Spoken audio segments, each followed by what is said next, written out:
like I do. I keep flossing like I do. I keep saucing like I do. Welcome back to another episode of Her Discussions. Today we'll be diving into a highly requested question, and that is, do we really want our men to be more vulnerable?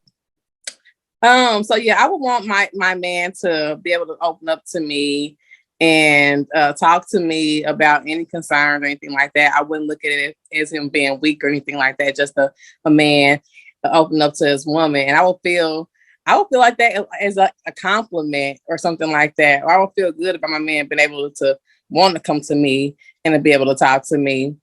Have I had a vulnerable man? I think so. It's every man that I talk to, they feel comfortable talking to me, regardless of any situations or topics or whatever the case may be. I'm an easy person to talk to. So I guess I have had vulnerable boyfriends before. I don't think I've ever had anyone as vulnerable as I would want them to be. And when I say vulnerable, I'm not saying like I want you to be crying every day and me saying, come on, cry on my shoulder, I'm about to help you, but just being open and honest about certain things. If you got some issue that's going on, let me know. If, you know what I'm saying, you got any problems or concerns, just let me know. Like, just let me in, basically. That's what I mean when I say that I would want someone to be more vulnerable, just being open and honest and not like just withholding everything and just trying to, handle things on your own, because you kind of definitely can identify when people are dealing with so much and have so much stress. And I feel like my job as a woman would be able to come in and try to ease your stress in the best way possible. But if you don't tell me what's going on, how can I do that? So you have had someone that opened up to you and did all the things that you described? No. No, you never had a man that. Well, you know what? Not to the extent that I would want. Okay. So is it like a thin line between vulnerable and being a crybaby? Because I can say that I've had vulnerable men in my life. The worst that I had, it went from you telling me about the situation to you reminding me every day that you have a situation, and it ranged from his job to his issues with his father. And I was like, you know what? I had to ask myself, do I really want my man to be that vulnerable? Because some issues I can't do anything about, the way your father treated you, or if your father wasn't there. So after like the 10th time of him telling me all the things his father was not, I just stopped listening, because I thought maybe vulnerability is not. It's a thin line between you just basically saying your feelings and when you whining. You get what it is two totally different things. And what you're describing, I feel like he's whining. Yeah, he complains. Like he's complaining or whatever. My thing is like, people have to realize, yes, we want our men to be strong, but at the end of the day, everybody got feelings. And I don't know. I think a lot of people feel as though, yeah, we know how some dudes can act like they don't got feelings or whatever the case. But at the end of the day, can't nobody really control how they really feel. And that's just what it is. So my thing is like, just like how Chandra was saying, I would want my man to come to me and be able to express his feelings, however it is. Not for me to look at you. We just know that I want you to feel safe and you able to confide in me without any judgment. I'm not saying for you to be crying every night. No, I'm not saying for you to be over here, want me. No, it's like, people have stressful days. Come to me. You get what I'm saying? Like she said, I wouldn't know, because a lot of times people try to hide certain things that they're going through or whatever they're dealing with or whatever. I just want you to be able to be open to, with me or whatever. No, I have not been with a guy like that. I think a lot of men don't, because you have so many women that will throw it in their face because they think they are whining. See, that's what I'm saying. That's why I feel comfortable, because it takes a lot for like the men that I know, though. It takes a lot for them to be able to open up and to be comfortable. So if someone is willing to open up and be comfortable and express how they feel to you, it got to be some type of importance to you in their life. And you know what the weird thing is? I can say I've had male friends that's been more vulnerable with me in regards to, open up about their feelings and things like that, in comparison to the men that I've dated. And I don't know, it's because men feel like I have to put on this persona for my woman, like, oh, I'm strong, nothing's gonna hurt me, nothing scares me, nothing. Like I'm just this strong individual. But I'm not that type of woman. I'm realistic. I know we all are human, we all deal with stuff, we all go through things, and we all need somebody to have our back at the end of the day. So, I would like it, but like you guys said, it's definitely a thin line between you whining about things that's out of my control, out of your control in the past, and it's actually being something that I can help you with and something that we can get through together.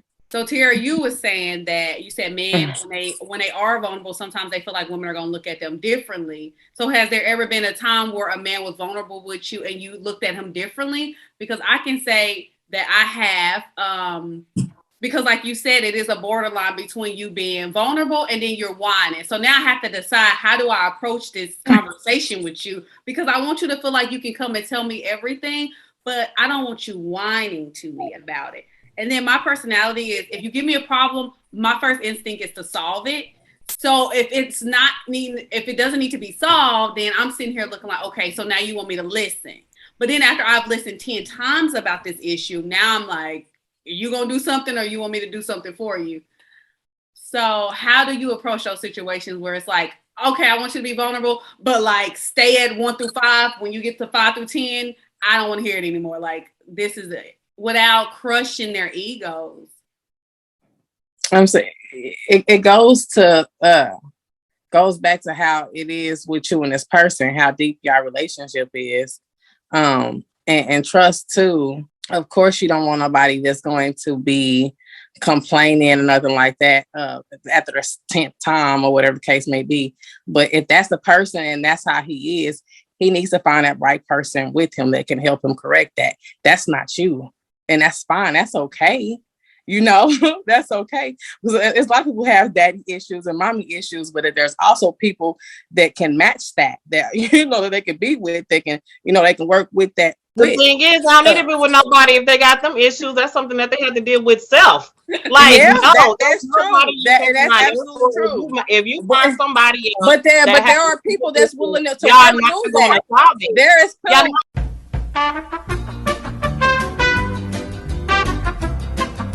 if y'all both dealing with that, obviously y'all haven't found a solution. Both of y'all cannot help each other if y'all can't even do it yourself.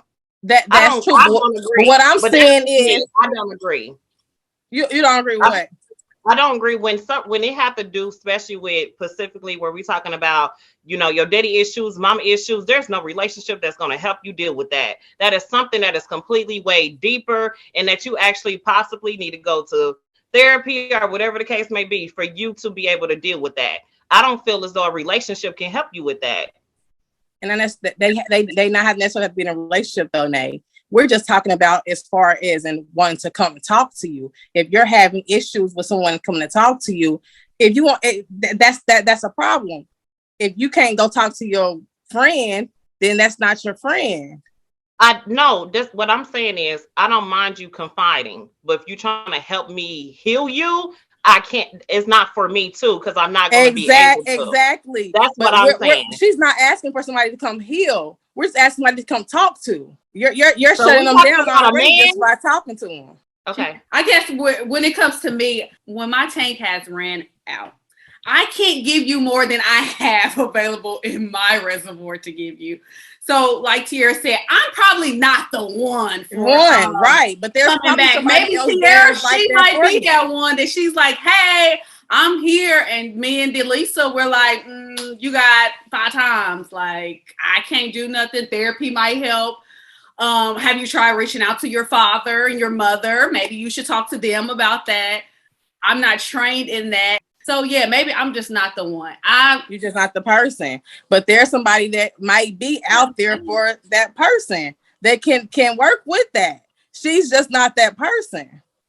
Yeah, I'm all about you got a problem, fix the problem. That's my motto. Do I need my man to be more vulnerable? I've never been offended if my man didn't come home, or I say come home. Girl, look at the Lord blessing me with a man. I've never been offended if a guy that I was talking to didn't like say, "Oh, Trina, I'm having this problem. I've never been offended because I'll just talk. You figure out when you want to talk about your part, then you add yours in it. And then I'm big on like just being around each other and sometimes just being quiet. So it's like if we just not saying anything and just eating, then some people might look at that like, oh, that surface level. I want my man to open up, tell me how his day was. I have rarely had those men that say, oh, this is how my day went and this is how this went. So it doesn't bother me. I don't feel like I'm like, oh, I'm missing out on like all of these great things that you're thinking about. Like I never felt like I was missing out because they just withhold and I just be like, okay, whenever you're ready, I'm here. I guess for me is, from my experience is I have to know that you trust me. And if I feel like it's still a wall put up and it's been a length of time, it's like, okay, am I the issue? Like, do you not trust me? Do you have some type of trust issues? Like, why aren't you opening it up? Because I'm not going to sit here and constantly try to knock at a brick wall. You know what I'm saying? Like, it does nothing for me. I expect for you to trust me as well as I trust you. If you don't open up to me, how am I going to open up to you? Like, if we can't open up to each other, we're not getting anywhere. You know what I'm saying? So that's funny basically, that you say that. That's funny that you say that because in our friendship, and I'm just talking about a woman and a woman friendship, it was hard for you to open up because you said I wasn't raised that way. You was like, right. I wasn't raised to just tell people my feelings and tell people my emotions. So then you want that same treatment back from a black male. I assume that's who you would be with. You want him to come and tell you all of this stuff when code in the family is you don't talk about what happens in the family, certain families, black families.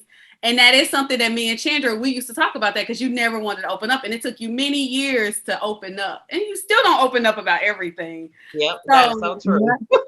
Not everything, but I've opened up a lot more than what I used to because I see the benefits of it. And I see how I can help with relationships. So yes, having that experience and knowing how it can benefit a person and benefit the relationship. Yes, I do want my man to open up to me more. I'm not saying that you're going to just open up to you. Huh? Raise your hand if Chandra has opened up to you. No, you're not gonna raise your hand. You have not. Well, you know what? In my defense, these are friendships. These are friendships 10 plus years, and we still like. In my defense. So what happened in 2009 with that situation when you had to call me back? Like what happened in 2008? Like what? In my defense, I have been out of Kansas for a long time, so. Trina, I have opened up to you. By your own will or me saying something that triggered you to get angry or something?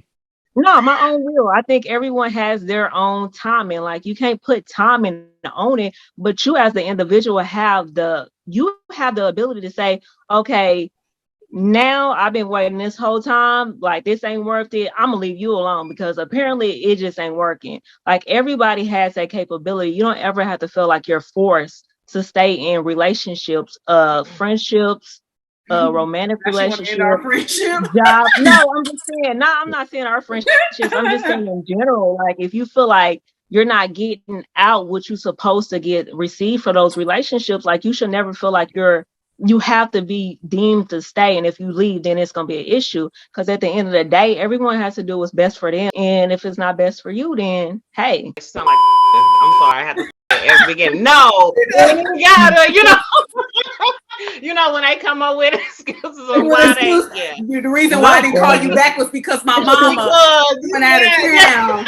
And well, I gotta know you trust me before I say something.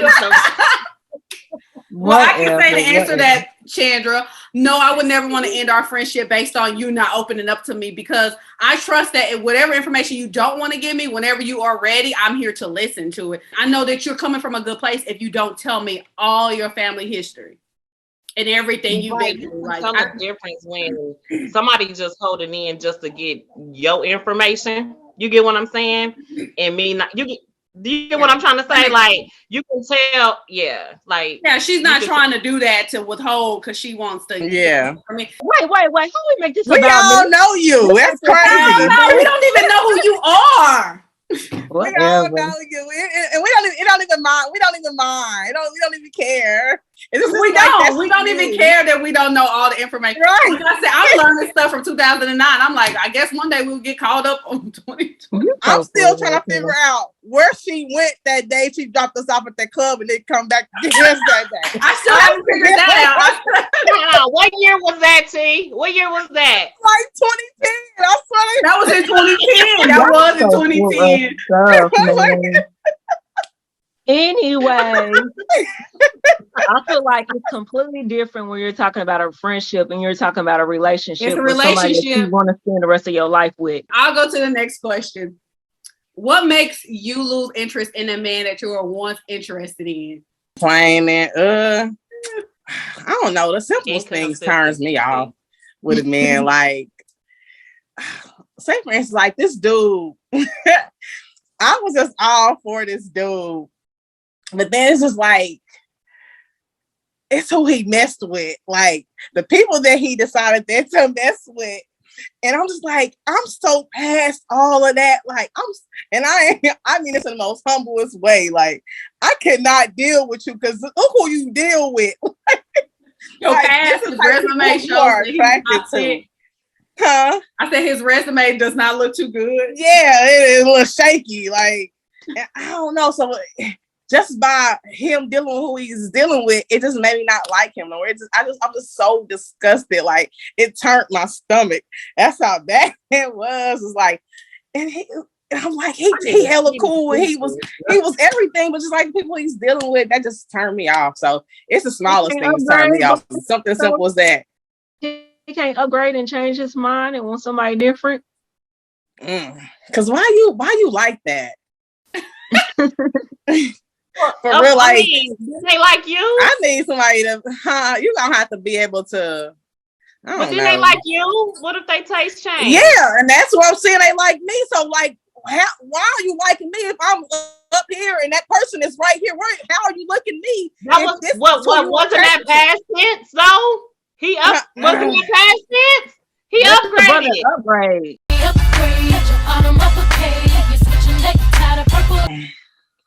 I need somebody on my caliber list, like, and his women weren't like on my caliber type list. So, like, I would date anybody that like would date y'all. Like, y'all would have to be like the type of people. Oh, watch our mans, y'all. Watch our mans. Nah, it would never be nothing like that. Never. I said it. I know I don't play it. You know I don't play that.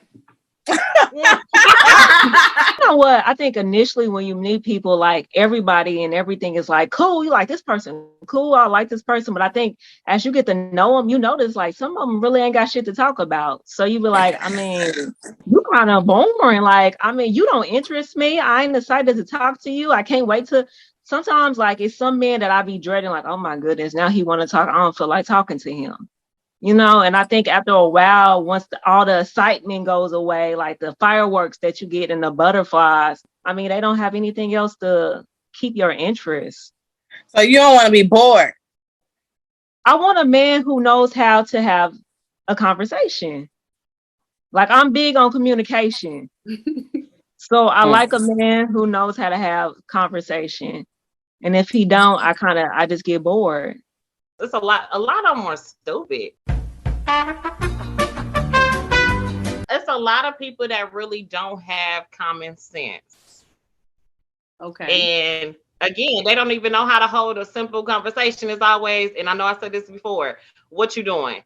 And you know I'm at freaking work. I'm gonna say work. You know what I'm saying? Like, that ain't for the simple shit. Know how to hold a conversation. Yeah. Now, I mean, somebody I do know, he know how to hold a conversation, and I love it. So, okay, yes, leave it at that. I would say for me, I do not like when men try to be like players, like, oh, like you see them talking to this woman and this, and then they try to talk to you. Nah, it ain't even like that. It ain't even you. I don't like that. I don't like that. For one, don't ever diss another woman to me. So don't say it ain't like that. She likes me. I don't like that. I'm so turned off by that. And then who do you think you are? God's gift to women? Like, you are not a gift to us. Like, a lot of them think we stupid. They think we stupid is the thing, or whatever. And then the main ones that they say they ain't even talking to or messing with is the main ones. They look like they messing with. And it's like, why would you not be honest? Nobody cares.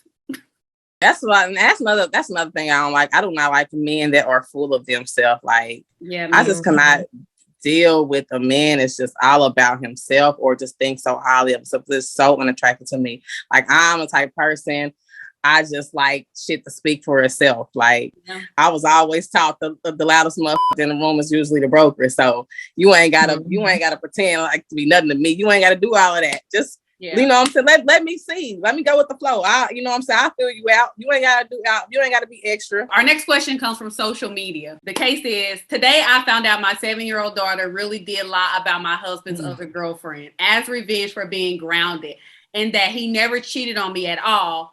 We're well into our divorce proceedings and he won't forgive me for not believing him when he denied it. So I guess my question is, what would your reaction have been if your 7-year-old told you that your husband was cheating on you with his other girlfriend? Shoot, that is tough.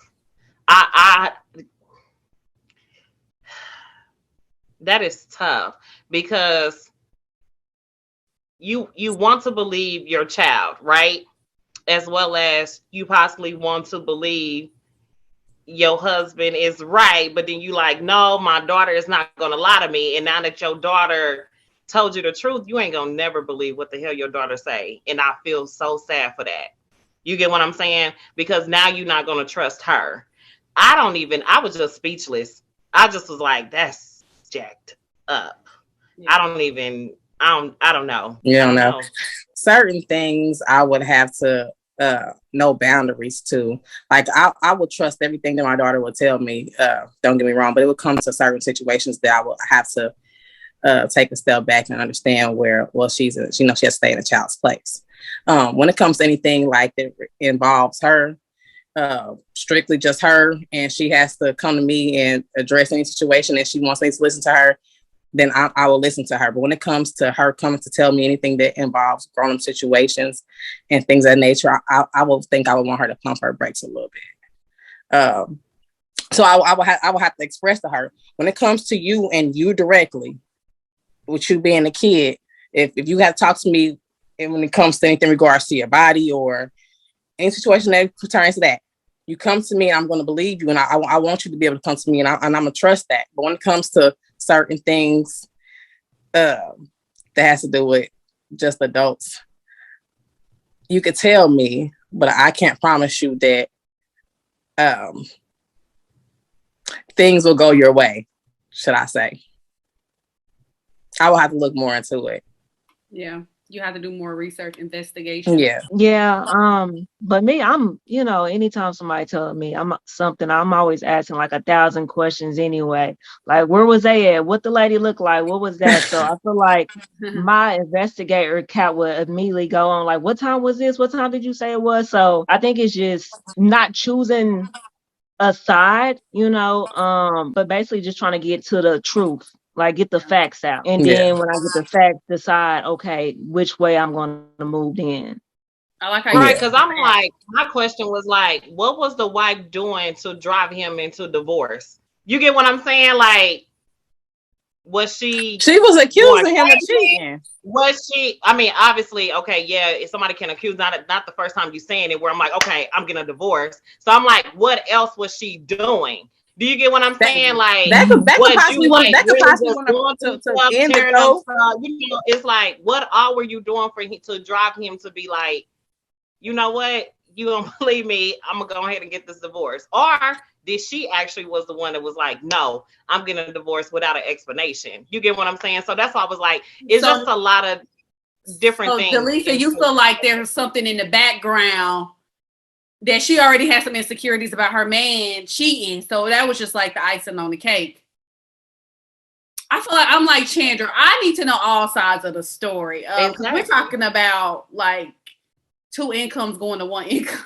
I'm done. I'm about a flash of income. We're talking about a whole livelihood here. Like, we're talking about a whole family. Like, what you talking about? You just don't throw that out there like that now. So I would ask way more questions.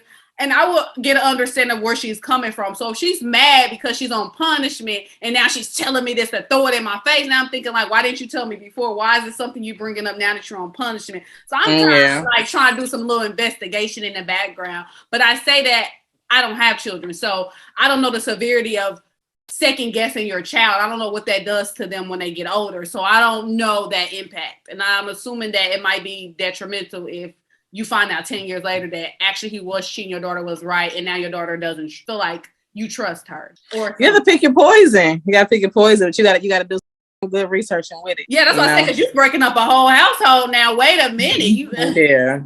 We gonna be ramen noodles. The fact that now they going through a divorce and now she came clean, you're gonna be looking at your daughter sideways. That's just with anybody, because you like, why would you lie about this?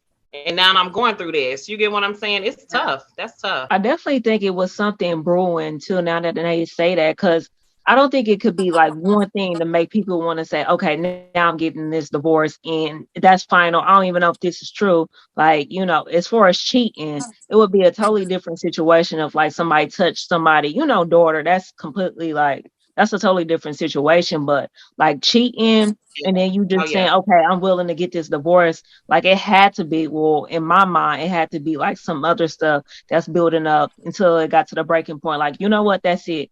And maybe the man, is it that the man didn't want to like forgive her or something like that? Yeah, he couldn't forgive her because of the daughter. Okay, so maybe he got tired of her accusing him about stuff, and he was like, I'm done with this. This is the final straw. And it's like, do we really know if this really is this her father or just her stepfather too? You know, like I said, it's a lot of questions. Yeah. Where you be like, why did we get to this point of divorce? You know, so yeah, like I said, I would have to ask way more questions, because if you mad and you just spewing out words, now I'm like, okay, is that true? And if it is true, we need to go find a woman, because we need to sit down and have a talk. This is our livelihood at stake. Whatever's going on, we need to stop it today. I tell you, we got to figure it out. That concludes today's episode. Thank you all so much for watching. Don't forget to like, comment, and subscribe, and turn on that notification bell so that you never miss an upload. And our quote for this week is, drum roll, please.